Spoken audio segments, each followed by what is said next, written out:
the Rockets traded Jalen Green, Dylan Brooks, 10th pick in the draft, and 5 second-round picks straight up for KD, just like that. So what do y'all think about the deal?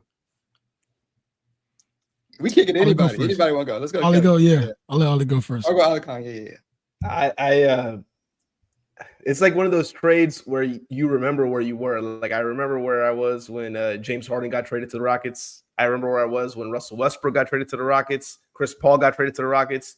You're gonna remember where you were when Kevin Durant got traded to the Rockets.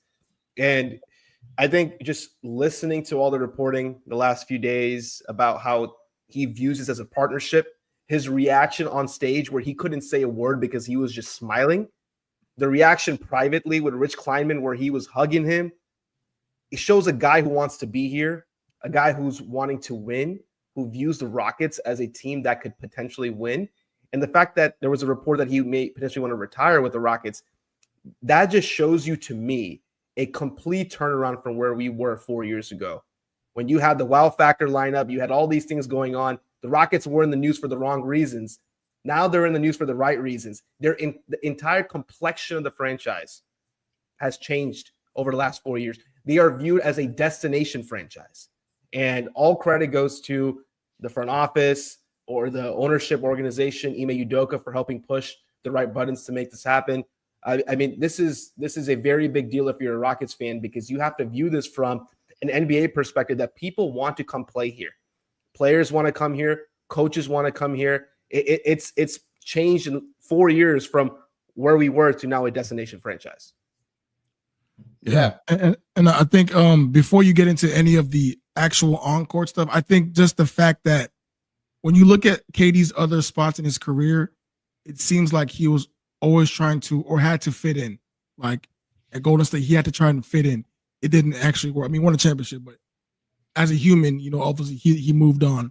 Same with Brooklyn, things happened that were out of his control. Same with Phoenix. It feels like now in Houston, you saw his reaction. This is a guy that's never that emotional in public in terms of aside of the Twitter stuff and all that stuff. But, just seeing him smile and grinning from ear to ear, just seeing how happy he was, I think now you understand that he's coming into a team where the pressure isn't as high as you would think in terms of like there's not a Golden State where you have to win a championship or bust, or you have to be a exemplary guy in Brooklyn with all stars around you. This is a team with young guys that have looked up to you their whole careers, and now you just being in the locker room with them on a day-to-day basis, there's no telling what the sheer improvement you want to have internally just by being next to greatness. I think that's going to be the biggest thing for them before you get to the actual X's and O's and the fit. Just the mere presence of the human aspect of having a KD in the locker room is going to move mountains. Yeah. What do you think, Will? First, I want to say we appreciate the Jalen Green, Dylan Brooks, both those guys for coming here and doing what they did for the Rockets. On Jalen's perspective, it was obviously the fact that he came in and kind of bore the responsibility of the first pick of the rebuild and giving this franchise and this fan base some hope. Because, I don't know about y'all, but I remember where I was when I watched the lottery in 2021. We didn't know we were going to even get the pick. And that was after we won 17 games in the regular season, which I want to say was the lowest this franchise has ever won in its history. 5 that year. Yeah. So, like, coming off a season like that and not even knowing you were going to pick, and then, okay, no, we are going to get picked 2. We're getting Jalen. Like, that did kind of restore some hope. So, I'm appreciative of that. And then, obviously, for Dylan, I think the world of Dylan in terms of what he did for this franchise in his 2 short years here, just in terms of resetting the culture, what I'm saying, instilling that toughness, that grit into our young guys. He got the H braided into his head. He represented us every time he could. Even if our guys were in the wrong, he had their backs. Like, that means a lot to me. Those are kind of my favorite players in the league. The PJ Tuckers, the Pat Bevs, guys who aren't afraid to do the little work, the dirty work, and then unapologetically bleed for their team. That's probably my favorite player. So I love Dylan for doing that.